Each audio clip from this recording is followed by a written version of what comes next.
I've never played through a Nuzlocke in my entire life, so I decided why not make my first a randomized Nuzlocke in the game Pokemon Infinite Fusion. This means when a Pokemon faints, we release it. We get one fusion per route, which could be anything. We play on set mode with a level cap active, and if we wide out at any point, the game's over. We start off by walking into Professor Oak's lab where we meet our rival, who's actually the YouTube sensation, Nintendo. Look at him just staring at us over there. Just like the start of any journey, we need to pick our starters. The first starter option we have is a Bastildo? I mean, I guess it could be worse. Our second starter option is a Dark Drill, which looks sick, but I don't know about that defense stat in a Nuzlocke. Then the third starter option is Arcanite. Growing up as a Gen 1 boomer, I'm a big fan of both Arcanite and Dragonite, so we ultimately go with Arcanite here.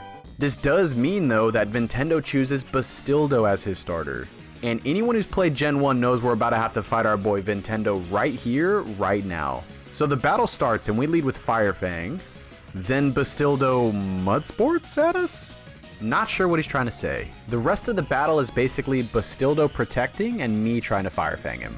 Eventually we're victorious, and remember, if we lose here, the run's over based on our rules. Anyway, Nintendo's salty, tells us he wants to smell us later, and then he heads out. So we head back to the house and tell the fam that we're heading off on a journey. We grab Oak's parcel from the mart in Viridian City because, I mean, Oak's lazy these days, I guess. Then we head back, deliver the parcel to him, and finally get some Pokeballs. Oak blows my mind out of nowhere and says that there's 175,000 different fusions in this game, and then we're out to get an encounter.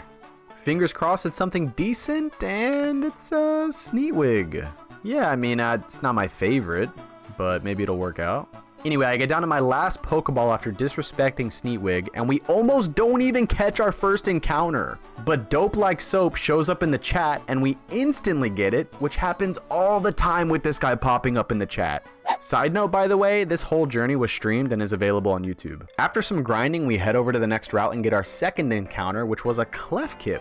I love this little guy. Who doesn't love just a pink Mudkip? It was time for some more grinding, and we came across some cursed fusions like this Chimpom, this Manchop, and this Mewling.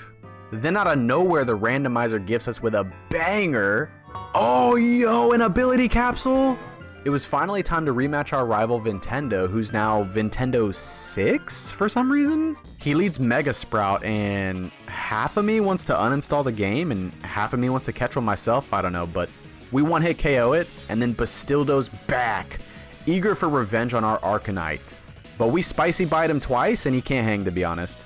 We hit Vin with a GG, and then Nintendo tells me he'll smell me later. I don't know, this guy really likes smelling stuff, I'm noticing. We head north with our eyes on the forest, but we stop along the way for our next encounter, which is another banger Bulbawhirl. This means we have a little fire, water, grass core now, so the team's shaping up.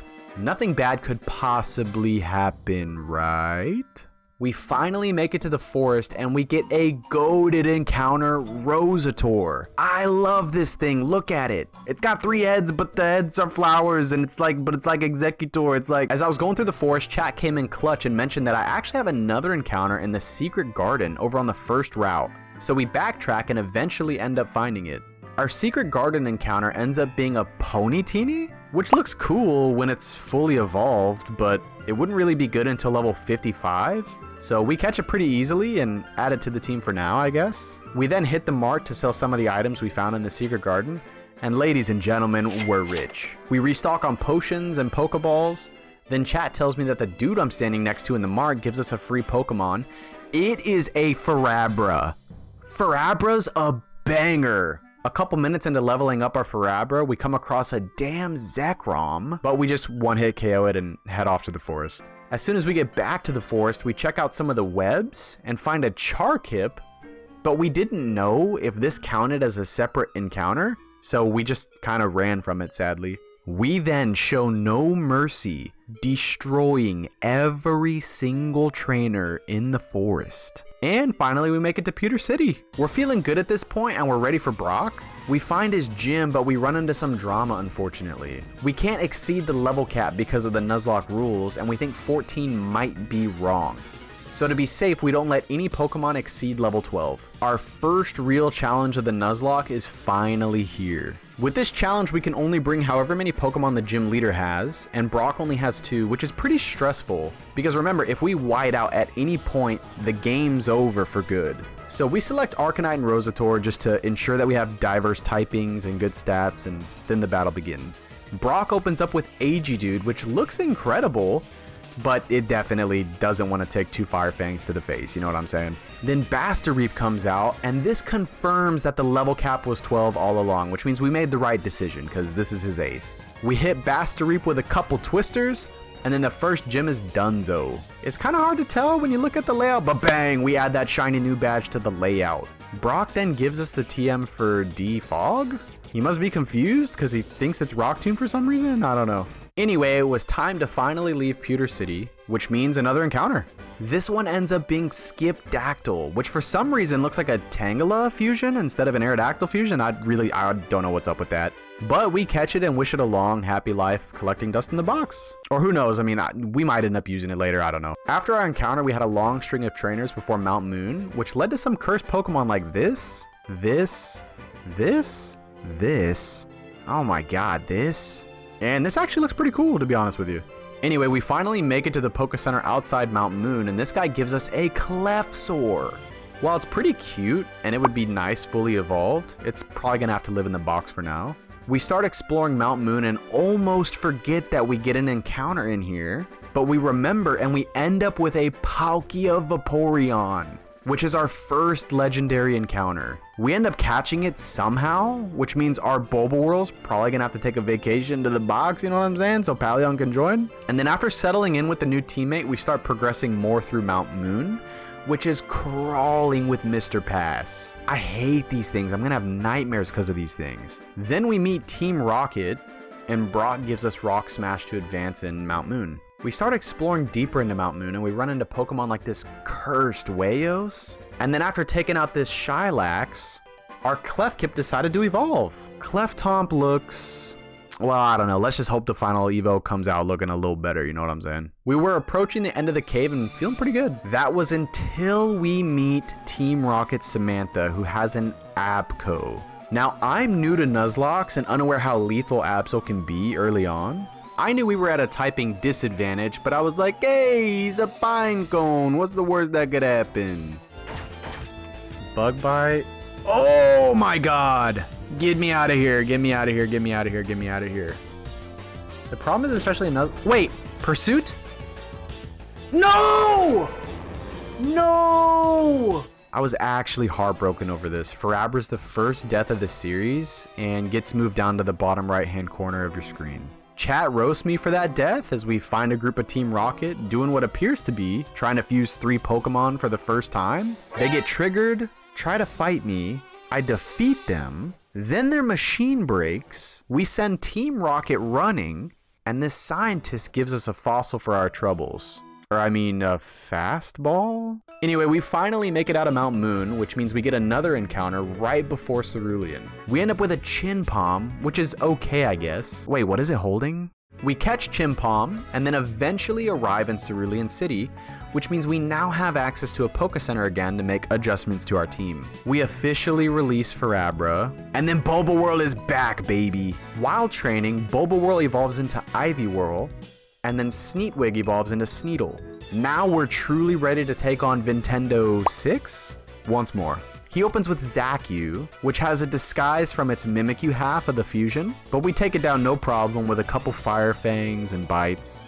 Then he pulls out his Toganite, so we paralyze it and decide to try to switch to Ivyworld for Leech Seed, and we instantly get Dragon Raged.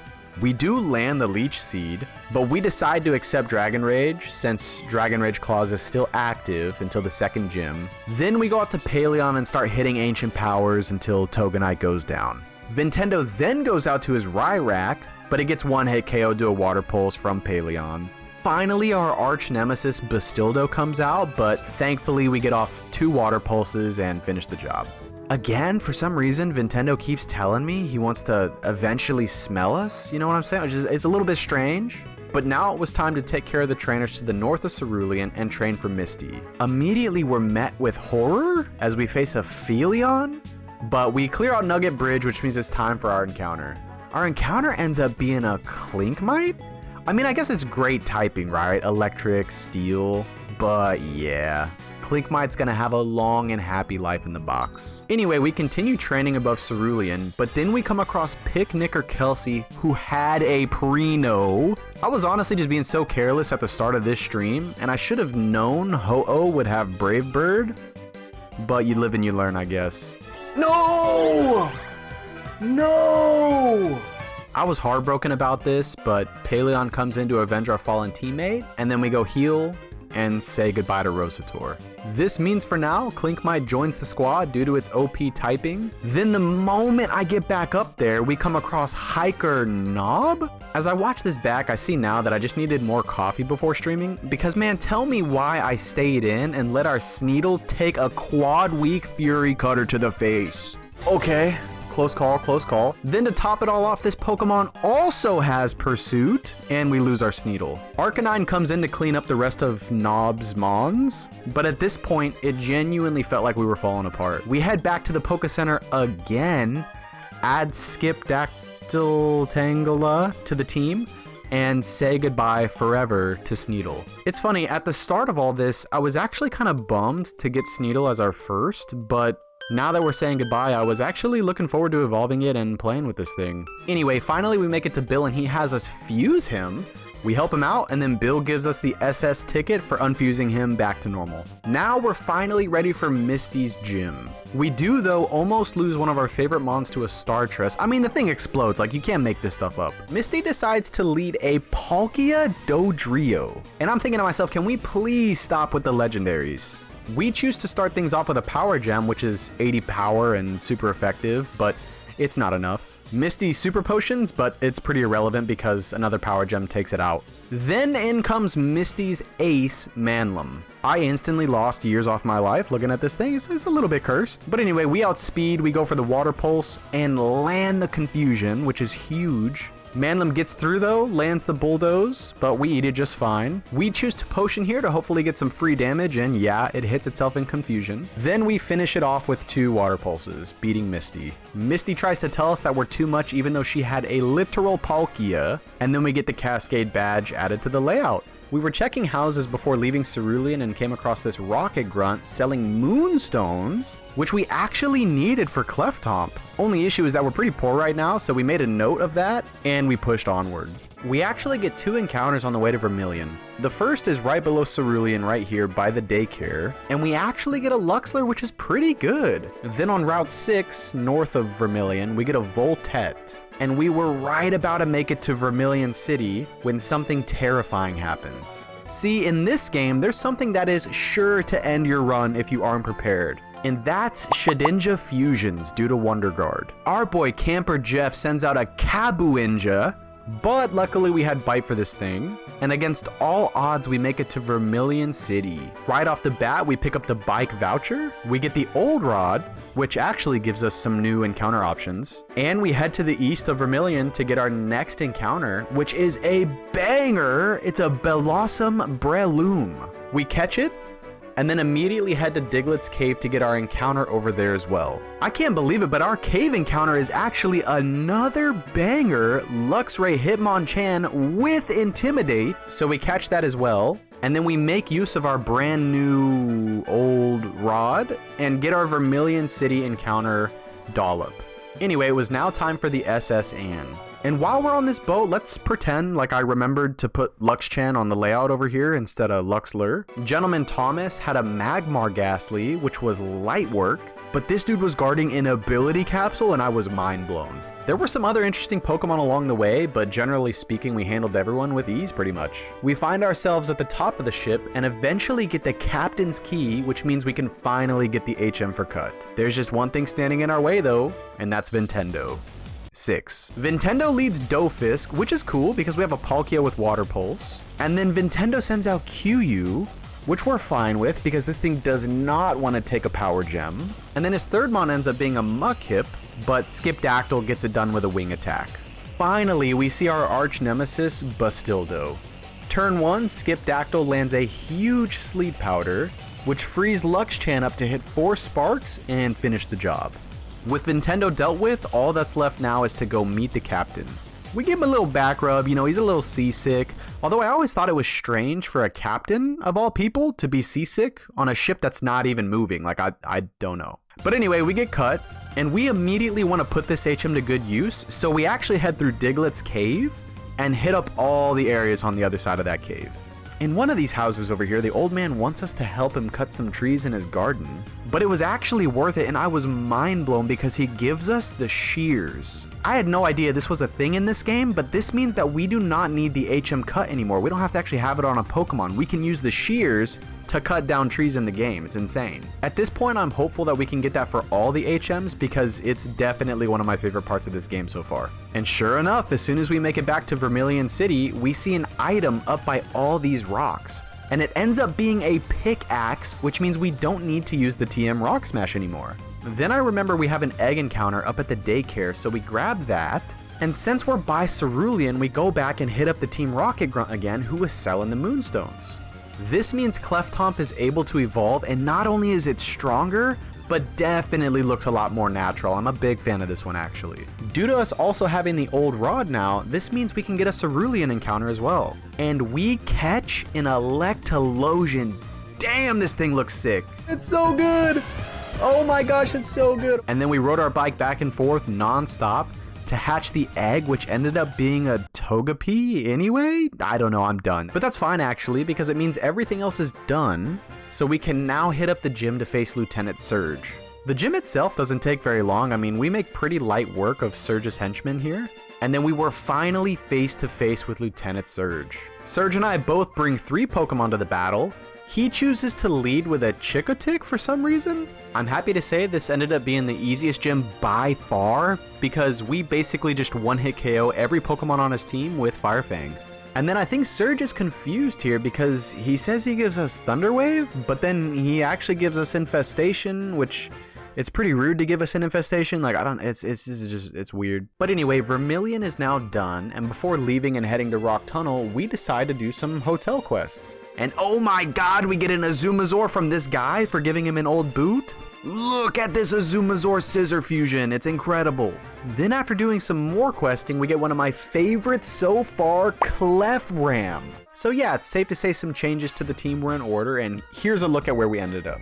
Anyway, it was finally time to start heading to Rock Tunnel. Making it to Route 9 does mean we get another encounter though, and I can't believe it, but we ended up with a Mario-themed Poriloom. It's unfortunately not super good stats-wise, so it's gonna have to stay in the box for now, but man, this is one of my favorites. We managed to get through the trainers in this area pretty easily, although we did have some speed bumps and some crazy mons here and there. Another legendary, bro. I need a dude, I'm gonna have to go back and count. After all those battles, we finally make it to Rock Tunnel though. What's amazing about doing Rock Tunnel in this game is that those hotel quests we were doing earlier allowed us to get a replacement for the Flash HM, so our new lantern lit up the cave, which was great. As soon as we get to Rock Tunnel, we get an encounter, and man, this area of the game is broken. We catch it after a million Pokeballs, and this thing will be amazing to have in the back pocket in case something tragic happens. As we explored Rock Tunnel, we also found this weird area with a dude standing in a random cave. We talked to him, and I can't believe it, but he gives us a Corsola Mewtwo fusion. I'll show you guys how this looks once we get out of Rock Tunnel, but trust me, it's insane. Anyway, Rock Tunnel was otherwise pretty uneventful, is what I would have said if we never came across Cool Trainer Laura. What is that? Okay. That's actually really bad. So we switch into Paleon to deal with this thing, but we get confused instantly. We land in Aurora Beam and almost pick up the KO here. Hindsight, that's pretty tough to watch because this happens next. So... don't hit yourself, don't hit... No! Oh, no crit, no crit, no crit, no crit, no crit! No! No! No! So yeah, it's safe to say I was ecstatic to leave Rock Tunnel after that, and ultimately we make it to Lavender Town. So we say goodbye forever to one of our MVPs, Paleon, and wow, look at that core 2 we got in Rock Tunnel. Its stats aren't too good because of the Corsola part of the fusion, unfortunately, but we choose to use it anyway, and this is where the team ends up for now. There's nothing we can really do in Lavender Town once we first get here, so we start the journey over to Celadon, and a misclick in this random trainer battle saves our starter's life. I actually didn't even mean to click that, but... Did it just go for counter? Anyway, new route means new encounter, you guys know the vibes. And we ended up with a Charizard Beedrill. We catch it with our first ball, and we were just about to make it out of this trainer-infested area when Gambler Stan comes out. Here comes Gambler Stan. And of course Stan's got a Wobbuffet. For those who are unfamiliar, Wobbuffet is notoriously tragic in Nuzlocke, as it has an ability called Shadow Tag, which prevents us from switching out. And if that's not bad enough, it also gets access to both Counter and Mirror Coat, which can easily KO our Mons if we're unlucky or don't pick up the kill with a one-hit KO. I accidentally click Bite like an idiot, and I get super lucky that we don't see Counter, and then we're able to finish it off no problem. We head through that weird underground area right here, and then we make it to a new route where we get another encounter, which is a pit isle. Anyway, we've now reached one of my favorite cities, Celadon. We instantly go for the backside of the Eevee building, or at least that's what I call it. And at the top, we find the Eevee we were looking for. They make us walk around with the Eevee until it gets tired, but eventually they decide to give us the Eevee, which in this case is fused with a Flaffy, which is amazing to have in the PC just in case. You never know when your Pokemon might die really soon or something. We do some shopping for various items we need. We find these rocket grunts up to no good at the bottom of the city. And then we actually realize we can't progress until we go back to Lavender Town, hit up the Pokemon Tower, and take on our boy Nintendo. Vinny leads Mamlax, and I'm officially getting less sleep tonight because of this thing. It gets bopped with Fire Fang though, and then out comes that. Again, bopped. Then Nintendo makes a bold play and sends out his starter so that our starters are now face to face once again. I cower away to Luxchan, and then I just bite it until we're victorious. His final Mon here is actually a Torflame, which is kind of nuts, but it definitely does not want to take a flamethrower from Clefram. And that's GG's to our boy Vinny. But we have bigger problems on our hands because Team Rocket's in here and they got the dude we need to get the Poke-Flute. They take him upstairs and then Nintendo says he's going to go to Celadon to investigate further. We follow Vin back to Celadon and then we see that he found a way to the entrance where Team Rocket's hiding. Nintendo says he's going to take down all of Team Rocket and dips. And then gym leader Erica randomly pops up and starts talking to us. She says she wants to go hang out in the sewers, which is kind of weird, but hey, I mean, I'm not going to judge. And now this is where I got a little nervous because it turns out this whole area of the game is full of double battles. We walk a couple feet and it turns out Pokemon are also down here. Wait, this is an encounter. This is an encounter. Oh my god, Nose Swine. That's our encounter. Oh, she's gonna kill my encounter, I think. We actually decided to go for the Magmite so we could fuse it with our Togepi that we hatched earlier. And that's technically within the rules since both Pokemon are single Pokemon that were caught in their route and they're unfused, right? We need fusions. Erica and I then progressed through the sewers, we fought Team Rocket, and there were definitely some pretty interesting Pokemon down here. We eventually make it to this area of the sewers where it turns into single battles. And this Rocket's Snornite has gotta be in the top 10 for me so far in this game. Wait, I love that fusion. That's such a good fusion. Anyway, we make it out of that area, and here is where I make a giant mistake.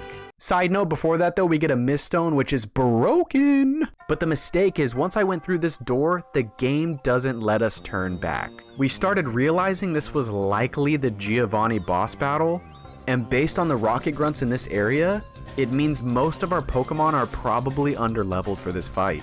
We walk up, and sure enough, he's there with his fedora and everything. And at this particular moment, I can't lie, I was actually so happy with our team. So we just need to hope that he doesn't lead anything good. 3 Pokemon.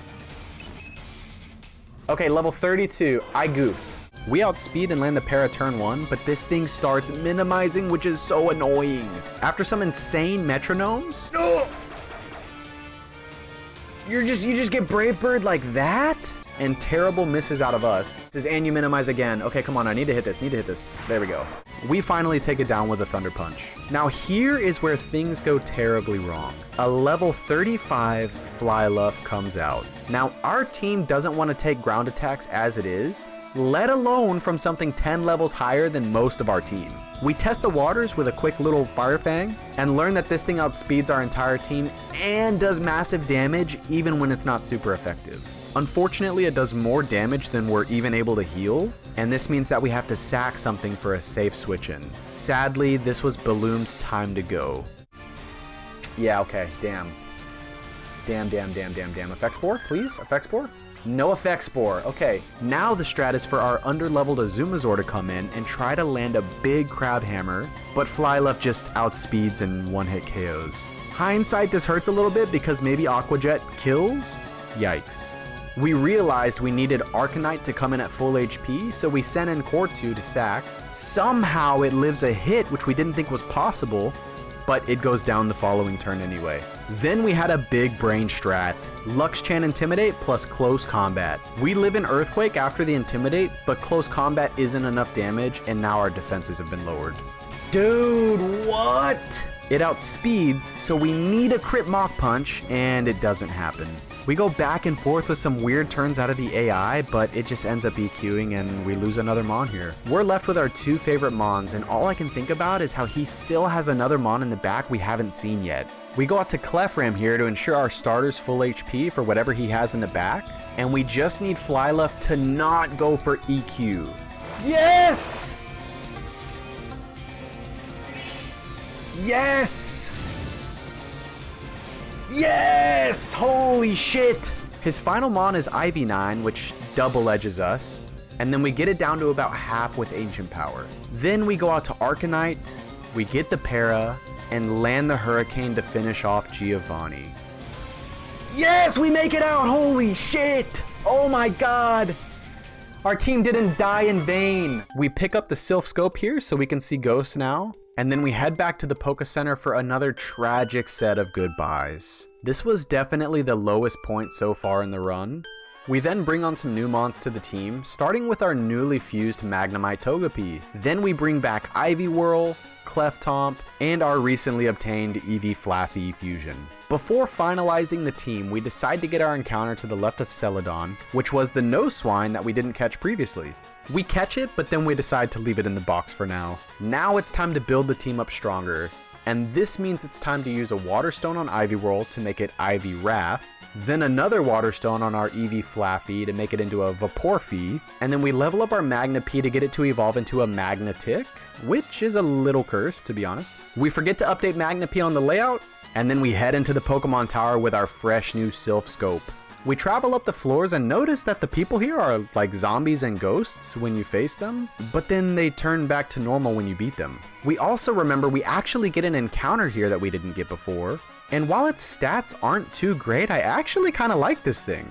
But luck isn't on our side, we crit, and it's only fitting that this happens at the Pokemon Tower, because, I mean, this thing doesn't have very far to go, you know what I'm saying? But the Pokemon over here were a pretty high level for a 35 level cap, so we decide to head back to Celadon and do Erica's gym first. Even here though, we realized that our squad was still too underleveled. We take out this Growflame with Fire Fang, but then it was time to consult with some Nuzlocke experts. We told our friends who happen to be Nuzlocke experts that we felt like a grinding stream was needed, we were underleveled, and they told us that it's not against Nuzlocke rules to just import rare candies. And I was like, okay, yeah, that makes a lot of sense. So we import the rare candies, and we start rebuilding our team.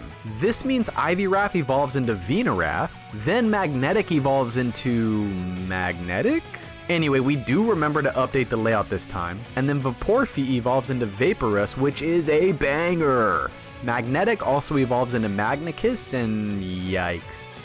But then we're able to turn around and evolve Magnicus into its final evolution, also Magnicus? Which looks way better, and that Steel Flying type is amazing. We spend a couple minutes updating items and TMs now that our Pokemon have changed, and then we're ready for Erica since almost all these trainers are skippable. We can only bring 3 Pokemon here, and we can't bring Vaporus since we accidentally went over 1 level with the rare candies, so we choose to lead Arcanite. Just like with Surge, I'm happy to say this gym leader also ended up getting one-hit KO'd across the board by our Pokemon. And that's it, Erica was like 5 seconds, and I have to say, after that Giovanni fight, it was so nice to get 3 easy Pokemon in a row for a gym leader. And then I think Erica's confused because she gives us Hail, but says it's Solar Beam? I don't know, somebody should probably check on her. Anyway, we leave the gym, and we take a moment to level up Cleftomp one more time, to finally get the final Evo, Clefpert.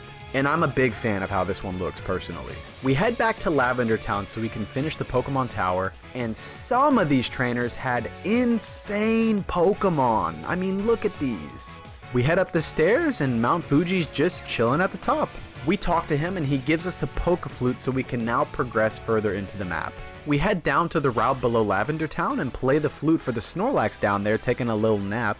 And the Snorlax randomizes into a gas plume and this thing looks so cool. We catch it, and then Gym Leader Koga's daughter's there and tells us to swing by Fuchsia City sometime. While we're down here, we might as well come and pick up the good rod. And then we head back to Celadon City to clear out the Snorlax over there as well. It was also a gas plume, but even if it was different, I think we were only planning on counting one Snorlax encounter. So all that's done, and it's now time to head to Fuchsia City, and we choose to take the bike path next to Celadon. This means it's time for another encounter, and man, this Kakuna Aggron looks way better than it actually is, sadly. Wait a minute, that is a banger. That looks insane. Even though this thing looks sick, it's probably just gonna live in the box forever. We pretty much avoid every trainer and make it to the area right next to Fuchsia, which means it's time for another encounter, and this one's actually pretty cool. We waste no time exploring and immediately go to the Safari Zone, which means we get another encounter, and we actually come across a Roserade fused with itself. Let's hit it with a rock. Tough love for our encounter. Oh shit, I'm sorry. Then we get a glimpse of what our encounter could have been. Oh my god. Imagine guys, imagine. And we find the building in the back of the Safari Zone. The person back there gives us Surf, which is amazing, and then we get pulled out of the Safari Zone. Now that that's done, we head over to the gym, and we start making our way around the trainers and invisible walls until eventually we come face to face with Koga. For this fight, we can bring 4, so we choose Magnikis, Arcanite, Clefpert, and Vaporos. Our lead works out for us because Koga leads Breebok, and this thing does not want to take a flamethrower. Then his second mon, Nidonks, comes out, and this at least takes 2 flamethrowers, but Magnikis is just way too strong for Koga so far. Metabell comes out next, and surprise, flamethrower one-hit KOs. Finally, Koga drops his ace on us, Ecute?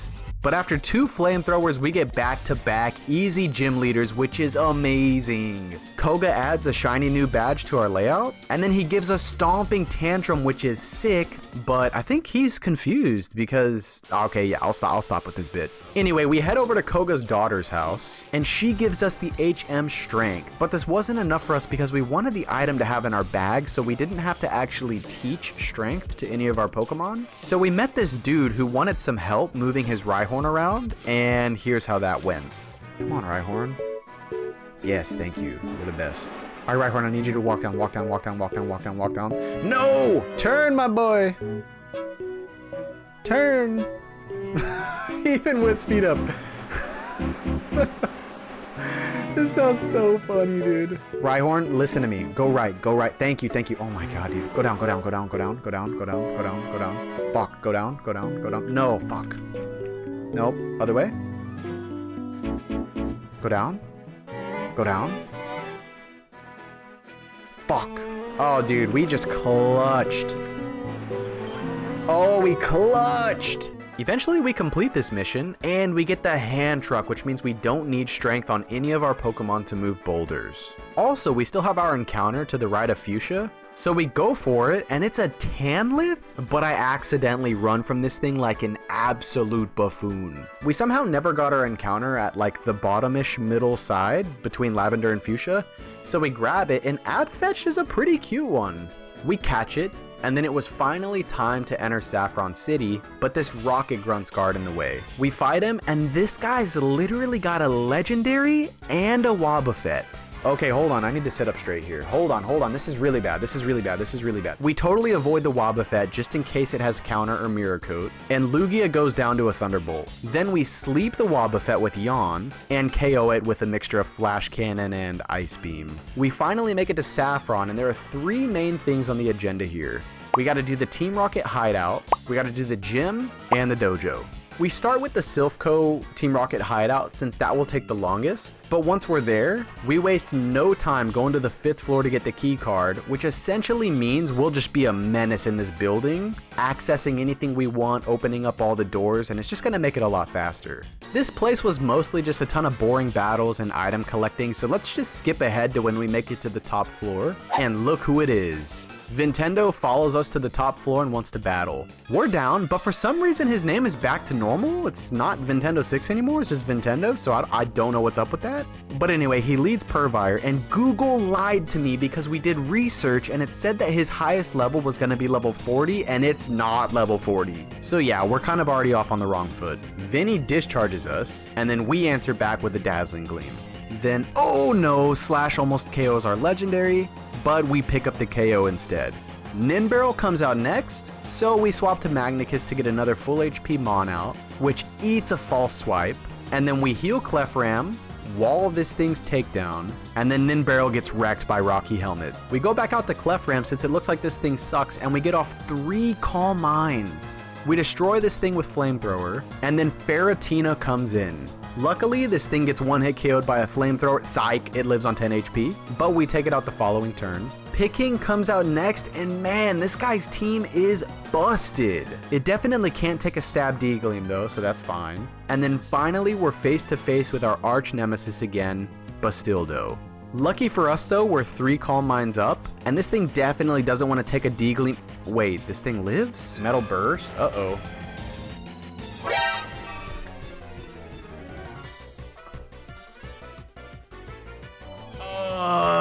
Was that a crit? Was that a fucking crit, guys? Fuck! Oh, timestamp. Horrible death. Horrible death. Probably our MVP. A Reshiram that had Calm Mind. No crit. It just fucking shit on us? Oh, man, I'm so bummed. I'm so bummed. It's okay. We'll bounce back.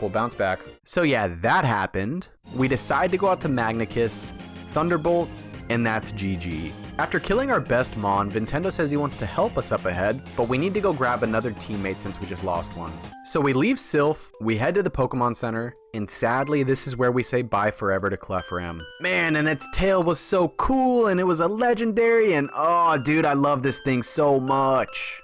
Anyway, we lose a fire type, so we decide to bring on a fan favorite, Blaze Terra. This thing is sick, but it's got some big shoes to fill. Now that we have a full team again, it's time to take on the leader of Team Rocket, Giovanni. And after that last fight, we wanted to avenge our fallen teammates. Side note, that death box in the bottom right's looking a little crazy, but Giovanni leads Mackle and Glister, while Vintendo and I lead Magnicus and Snorodon. I flash cannon the Glister and take it out, and Snorodon locks himself into rollout like a buffoon. Then Magmortar comes out. We predict the fire move and go out to Vaporus, but it actually doesn't even hit our Mon. Then we continue to have no mercy for Vinny's Pokemon and we surf everything. Giovanni burns a max potion and then we just surf everything again. Unfortunately, his next Mon is a legendary, Pine Rom, but we stay in and just surf everything and pick up another KO on Magmortar. It was finally time to switch out to Blaze Terra, who eats 2 Zen Headbutts, and then we pick up the KO with Flamethrower. And that's what you get, Giovanni. Oh my god, get the brooms out. You just got swept, my boy. That's for our squad that you killed in cold blood. This guy thinks he can end our Nuzlocke. No shot. Anyway, Team Rocket flees, Vintendo smells me, and then the president offers us 1 Pokemon for our troubles. Of course, we gotta pick the Totodile, and we get a Ferromancer. What are the chances of picking Totodile here, and the randomizer actually gives us a Feraligatr fusion? We head downstairs to get the Master Ball, which randomizes into a Water Gem, and then we leave Silphco. It was time to check out the Ferromancer, and oh my god, this thing is insane. We box Clefpert for now, and we add Ferromancer to the team. And with the Team Rocket hideout done, next up is Sabrina's gym. I'll spare you guys the fights in here because we basically destroy everyone, but man, the Pokemon in here were cursed. We eventually make it to Sabrina, and we choose to take these 4 with us for this fight. Sabrina starts off with this thing. Okay, a Fartang. A Fartang. Okay, 10 out of 10 name. You know what? I respect it, but you do not want to take a crunch. You know what I'm saying? You really don't. Bye-bye. Anyway, that happens, and then she sends out a double legendary Luram. Look at the stats on this thing. Luckily, it tries to hydro pump our water type for some reason, and we get a big crunch off. For some reason, she withdraws here, and she gives us a free crunch into Alatung. She tries to heal, and we take this opportunity to just set up right in front of that tongue. It tries to calm mine, but we're not going to let that happen, so we just crunch it, and we pick up the one-hit KO. Luram's back, but we're stronger now. Sabrina gets so lucky with the para here on Dragon Breath, but at least we pick up the KO with Crunch. Her final Pokemon is Ponion, who lands a Fire Blast, but we just use Crunch and that's GG. Hey, there we go. We do it, man. Pheromance definitely came through as the MVP in that one. We get the Marsh badge from Sabrina, which means there's just 2 badges left. The TM she gives randomizes to Dragon Claw, which is so good for our physical attackers. We heal, and then it was time to take on the dojo next to Sabrina. We wreck everyone in here, and then the dojo master lets us choose 1 Pokemon as a reward. We select Hitmontop, which randomizes to Aegipuff, which looks like Meta Knight. And if this thing had good stats, it would be on the team 100%. Steel Fairy too? Man, that typing is nuts. We took a break to do quests for items, and this guy tells us there's an invisible Pokemon on the loose. So we find it, touch it, and it attacks us. We weren't prepared for this, but this is actually an encounter, and unfortunately it's a Butterfree fusion. While it looks pretty awesome, it's definitely not good for a Nuzlocke, so we're just gonna toss this thing in the box. Anyway, now that we beat Sabrina, we can use the HM Surf, but just like with the other HMs, we want to get the item that can prevent us from having to have HMs on our Mons. And apparently this guy can help with that. We just have to beat him in a race. No sir, no sir, no sir, too slow. That guy gets smoked. He gives us the surfboard. And then out of nowhere, we remember that we still have an encounter at the power plant up next to Cerulean. We somehow managed to get another legendary, but it's fused with Voltorb, unfortunately. The stats are pretty decent, but it looks a lot worse when it evolves. So we go ahead and catch it, and then we remember that we have our Celadon encounter that we never got, which was kind of a banger, Pit Noir. We catch that as well. And then we head back to Pallet Town because our sister actually has an egg for us. We spend ages trying to hatch this thing, and eventually it hatches into a Squirtle? I mean, we can't do anything with it for now, so we just toss it in the PC and head back to Pallet Town because it's time to start our journey to Cinnabar Island. On the way to Cinnabar, we stop and get our encounter in this new route, and it is a certified banger Suion. We catch it, and we were seriously debating adding this to the team, but we decide to leave it in the box for now. We avoid basically all the trainers on the way to Cinnabar, and eventually we make it. We do some exploring, and we see the gyms locked, and we also go pick up the Super Rod. We restock on items, we see Team Rocket's causing trouble to the south for some reason, and then we remember that we actually have multiple old Amber to revive into Pokemon at the lab over here. Unfortunately, all of our old Amber revive into the same Pokemon. I was hoping we'd get like a few different encounters to choose from, but hey, I'll take a Larvish. Then there was this lady out here staring at an Absol, and we didn't know this, but interacting with it actually gives us an encounter for Cinnabar, which is a sick looking Dewbone. We catch it, and then we also had to grab the encounter to the right of Cinnabar, which is also a banger. We're on a pretty good streak of bangers right now. This one's Pin Fan. We catch it, and now there's officially nothing left to do but hit up the burned down Pokemon Mansion. Our encounter in here was pretty fitting, and we actually score the Fire Water type Landlosion. We make our way down to the bottom, and we find Blaine down here just chilling at the bottom of the mansion. We talk to him, and he says he'll go ahead and leave and unlock the gym so we can challenge him. And we're not far behind him. We head to the gym, and upon arriving, I was so happy to see they changed the questions to be Pokemon Fusion related. Question 1 was pretty easy. I mean, the Charmander would cause the fusion to evolve at level 16. Which of these Pokemon is not Steel type? I mean, come on now, Nose Pass, that's pretty easy. Which type is super effective against Fire Grass? Okay, yeah, that one's gotta be Rock. When Oddish is the body and Rhyhorn is the head, what is the typing? I swear, when we read this, everyone in the chat, including me, said Rock Poison. but it turns out Rhyhorn is ground before rock. Fuck! Okay, we're cool, we're cool. Oh, and the static, come on now, come on with that. Get the fuck out of here.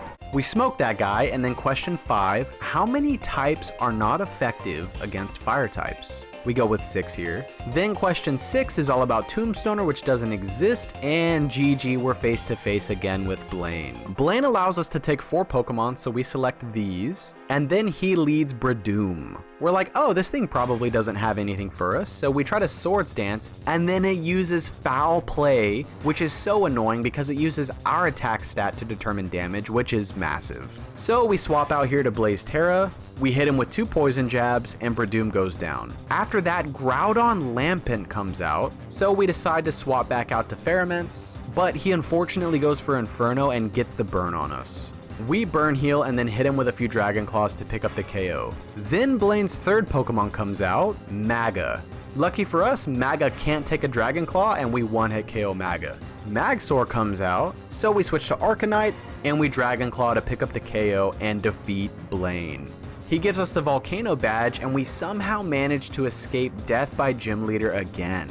After that, we head to the south side of Cinnabar to clear out Team Rocket so we can go face Giovanni, and well, now it's time for a story about how Reddit almost ruined my whole Nuzlocke challenge in Pokemon Infinite Fusion.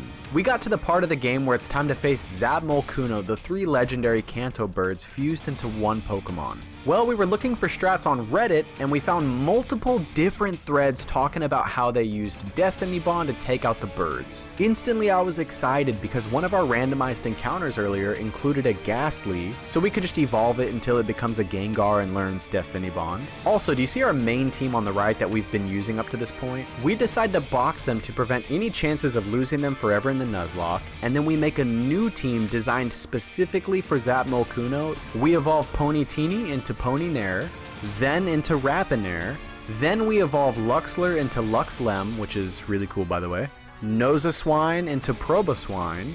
We went to the move relearner and got everyone the best rock type moves possible, and this ragtag team of 6 on the right hand side is where we ended up.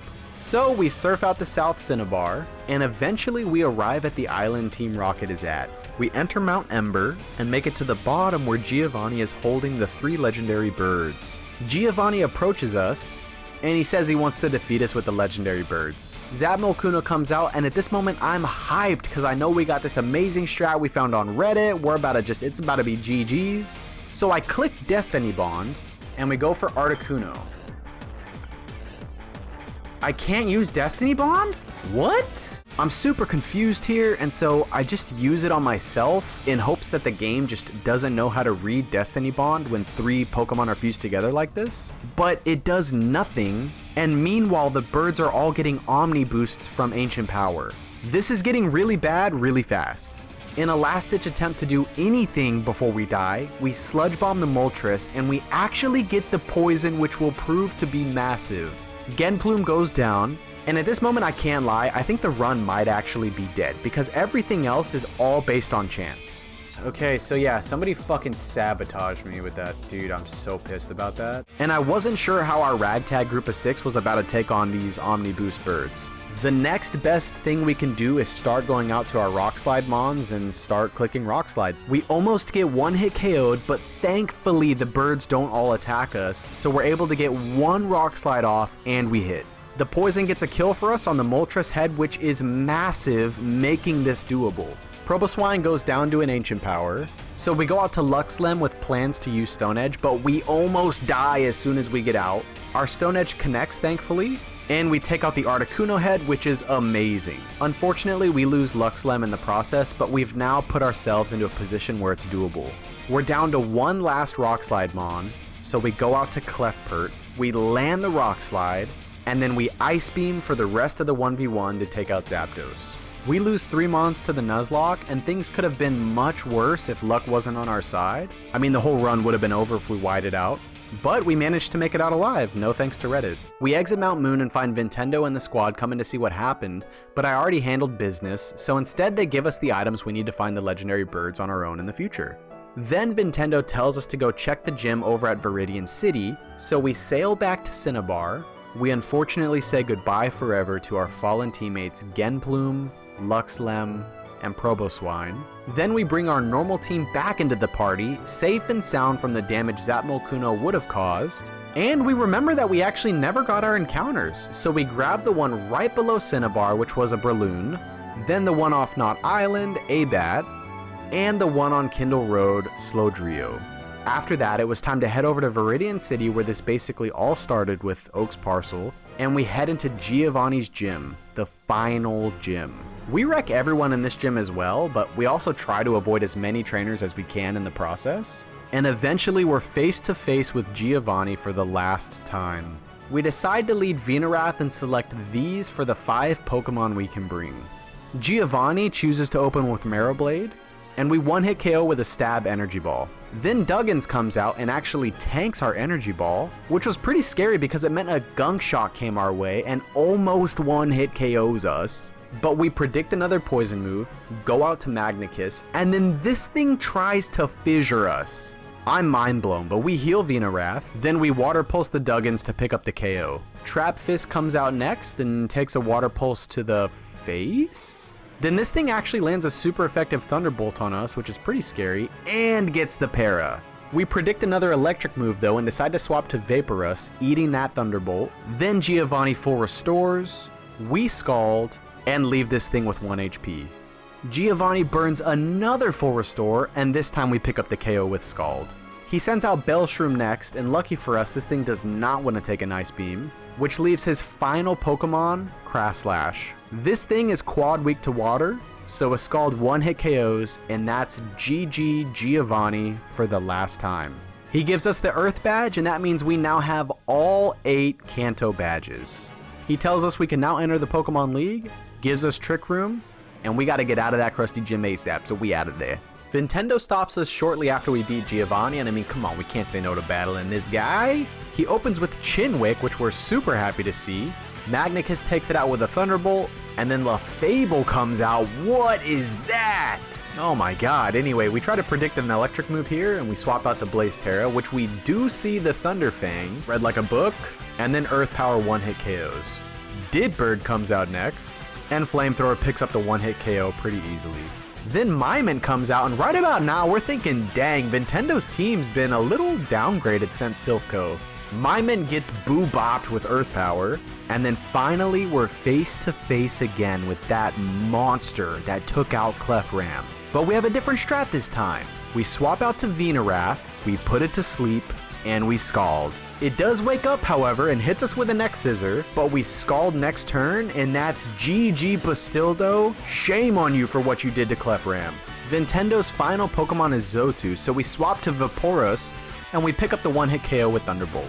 All I can hope is we made Clefram proud with that one, you know what I'm saying? Anyway, Nintendo tells us that we need more practice and that he'll smell us later, and then he takes off for the Pokemon League. We're not far behind him though. We go ahead and enter that first building, and we talk to this guy who checks people's badges to ensure they can pass. We get through, and just like that, we're out on Route 26. So it's time for a new encounter. We end up finding another Suicune encounter. What are the chances of that? We catch it, toss it in the box, and we're on our way. We avoid all these trainers like a savage, and eventually make it to the Victory Road. Once inside the cave, I was happy to see this was the same Victory Road I'd spent hundreds of hours on with Gen 1 back when I was a wee lad. So this is light work. I mean, we just move a boulder to open a path, then we move some more boulders to open some more paths, then we move even more boulders to open up even more paths. And yeah, I mean, we did a great job using repels and avoiding trainers, so we make it out of Victory Road pretty quickly. Finally, after all this time, we've made it to the Indigo Plateau, the Elite Four, the Pokemon League. We hit a quick heal with Nurse Joy, then it asks us if we're sure that we want to go where we can't turn back. And just like that, we're face to face with Lorelei, the first of the Elite Four. She tells us she's gonna leave our Pokemon frozen solid, so we'll see how that works out for her. And actually, she might not be joking around because she opens with a Articuno fusion, but lucky for us, we have Flash Cannon, and this thing just gets boo-bopped into oblivion. Next up from Lorelei is Girus, but we're just living life right now. We pick up another one-hit KO with Flash Cannon, and our third Pokemon gets sent out, which is a Swearoth. And Magnicus is laughing at this team. It picks up another one-hit KO. Magnicus is unstoppable right now. Pilodrevis comes in and we pick up another one-hit KO. Oh. Okay, so we don't pick up another one-hit KO here. Lorelei full restores, and then we Moonblast for the memes. But Pillowdrevis has a Giga Brain and puts a grudge on us, getting rid of all of the PP on Flash Cannon after we use it to pick up the KO. I'm mind blown at that. So Slash comes out next as her last Mon, and Pheromones hits a couple Scalds to pick up the KO, and that's GG Lorelei. Heading into the second Elite Four members area, we're just glad to have our full team of 6 still. We're feeling pretty good, and we meet Bruno. And Bruno opens with a Mankey Ariados fusion. We kick things off with a Wide Lens Sleep Powder, hit it, and then we swap to Blaze Terra. Unfortunately, it wakes up turn 1, lands a Poison Jab, and gets the poison on Blaze Terra. We full restore, and it's a good thing we did, because it uses Final Gambit, a Nuzlocke ending move. Essentially, this move makes the user KO itself, but in return, it does the damage equal to the user's HP. That's a lot of damage. So we're just glad we escaped death there, and then Miss Mape comes out. Here we also start to see this strange visual glitch where the Pokemon sprite turns dark. I don't know what's up with this. But anyway, we end up swapping Magnakiss in and dodge a Stomping Tantrum in the process. But the following turn we see Final Gambit again, bringing us down to 11 HP. I'm pretty shook after 2 Final Gambits, I can't lie, and here comes Mankey Metagross. So we full restore just in case a Final Gambit comes through again, and what do you know, his whole team is full of Nuzlocke killers. We've somehow still avoided death. Ripolade comes out next, and I'm so happy to see it, to be honest. I mean, there's no shot this thing has Final Gambit. So we max Potion, and then its close combat gets us down to about 30%. We swap to Pheromance to get the Intimidate off, and we eat another close combat. Then we hit it with a couple Scalds to pick up the KO. And now it's time for Bruno's last Mon, Fear Choke.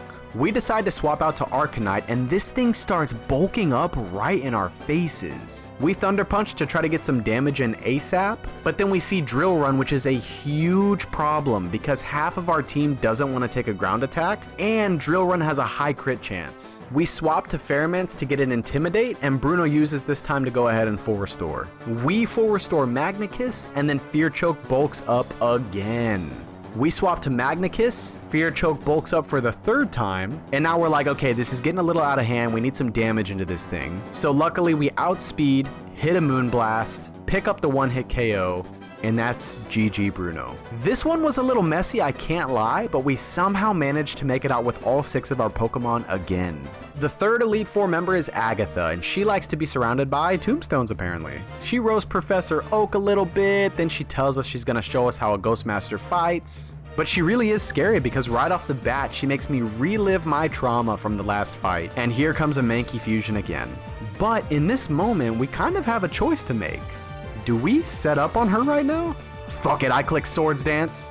Outrage comes through, Agatha misses, and now things are gonna spiral real bad for her. They're locked into Outrage, so I Swords Dance again. They do connect with us, but I mean, this damage isn't bad at all. Our attack stat's pretty nuts now, so we click Crunch twice. Agatha's 2nd Pokemon comes out, and what happens next? Just take a look. Oh, you don't want to get crunched? Oh, I set up on your face. You don't want to get crunched? Oh, no. You let it happen, Agatha. You let it happen. You had it all. You had Professor Oak. You had his Pokedex. You had it all, and then you got Swords Danced on. Oh, you had it all. You had it all, Agatha. Oh, shit. Oh, no. A Dragapet? Bye-bye. Oh, Agatha. Oh, I kind of feel bad about that one. Damn, Agatha got smoked in that one. Agatha hits us with the GGWP, and then it's time to move on to the next Elite Four member.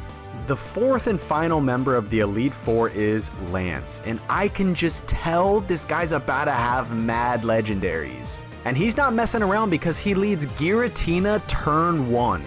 We hit him with 2 Moonblasts, and Giratina goes down. Then his 2nd Pokemon, Electabuzz, comes out, and I'm so hyped this thing's not a legendary. So we swap to Blaze Terra, eat a Body Slam, and then Earth Power twice to pick up the KO. Then Lance sends Gartails out, so we swap to Pheromance for the Intimidate, and this thing goes for Dig when I'm literally a flying type. Oh man, this is not going to end well for you, Lance. We get off a free swords dance and then click Dragon Claw a couple times, which causes Lance to burn all of his healing items, and eventually we take Gartels out. Lance decides last minute to swap out to Glisu, which immediately dies to a Dragon Claw, and then we're back to facing off against Kyuchum. Lance is crumbling under the pressure. We Dragon Claw and pick up the one-hit KO. This means we beat the Elite Four and we're the new champion. Lance and I get to talking about where my champion room's gonna be, and then unfortunately Lance breaks some bad news to me. He says someone already came through and became champion before me, and not only that, it was the dude who's been smelling me since the very beginning, Vintendo. I can't believe it, to be honest with you. We walk up, and sure enough, it's our boy. It's Vinny. The only difference this time is he's the most powerful trainer in the world. Champion Vintendo leads with a Venusaur Gallade fusion, and we open with Arcanite. We actually just learned Dragon Dance, and this thing can't do anything to us, so we just go for it. Stored power does nothing, so we're like, screw it, D-Dance again. Venilade close combats, we heal up, and then they hit us with a Petal Blizzard. Now we're in a pretty good spot to go crazy, so we deliver a Fire Punch that picks up the one-hit KO. That's 1 down, 5 to go. Next up is Dawntails. Now we do not want to take a ground attack, but we end up taking a risk here because the D-Dances have us feeling a little bit cocky. So we Dragon Claw, and then it lives with Sturdy, which I didn't even think about. And then luckily we get hit with a lower magnitude, but this thing is still very scary with our ground weakness. Vinny then full restores, which activates Sturdy again, and I actually had no idea that's how that worked. So we Fire Punch, then Dragon Claw, and we pick up the KO. His third Pokemon up next is one of the coolest fusions I've seen in the entire game, Spirichamp. We swap to Magnicus because Dark Fighting is weak to Fairy, but it hits us with Dynamic Punch and we get confused. So we decide to switch to Venarath. We land the Wide Lens Sleep Powder, but Vintendo just uses a full restore to cure the sleep. We outspeed and hit another Sleep Powder. He doesn't full restore, but then he gets a turn 1 Wake Up, Dynamic Punches, and thankfully misses. So we're able to outspeed and pick up the KO here. His next Pokemon is Amphiswine, and man, this is his best team yet for sure. We outspeed and do big damage with an Energy Ball, but he lives and somehow hits a Blizzard, which is terrible for us. Luckily though, we just finish it off with another Energy Ball, and then we're face to face for the last time with Bastildo. We max potion and eat an Iron Head pretty easily, then we simply just Sleep Powder and keep scalding until we pick up the KO. It feels good to beat that thing for the final time. And now it's time for the champion's 6th Pokemon to come out, Venurit. It's only fitting that to finish this battle we take it back to where it all started, with Arcanite. We land the one-hit KO from our starter with Fire Punch, and that's GG to a more than worthy adversary, Vintendo. 999, let's go! We defeated Champion Vintendo, let's go! Oh man! Out of nowhere, Professor Oak pulls up and congratulates us. Then he walks us back to the Hall of Fame. Hey, we did it, the starter, man. The starter. Give it up, give it up. Oh, dude. Look at Oh, dude, I actually love our squad. I think our squad looks so good. Oh man, our squad looks so good. No music? Really, this is weird. No music. And this is how it looked in the very end. Also, here's the screen showing the time played on this account. Honestly guys, I couldn't be happier with the squad we finished with. And at this point the credits roll, but there's still one more thing that I have to do.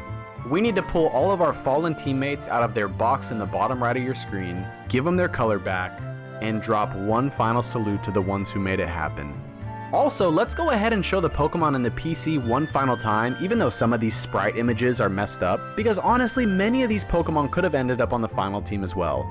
And everyone, that concludes our randomized Nuzlocke of Pokemon Infinite Fusion. If you'd like to go back and watch every moment of this journey, the 6 Infinite Fusion streams are all available in the live tab of this YouTube channel. Let me know if you'd like me to continue the journey and bring the squad over to the next side of the game, because Infinite Fusion continues into Johto as well. I also just want to give a big shout out to the creators of this fan-made game. I can tell there's so much love and care that went into it. I was just really impressed with this game and I had a lot of fun. I was also very happy that we managed to get to the end with this being our very first Nuzlocke, and a randomized Nuzlocke at that. But that's it. I hope you all enjoyed the journey. Thank you all so much for watching, and I'll see you in the next one.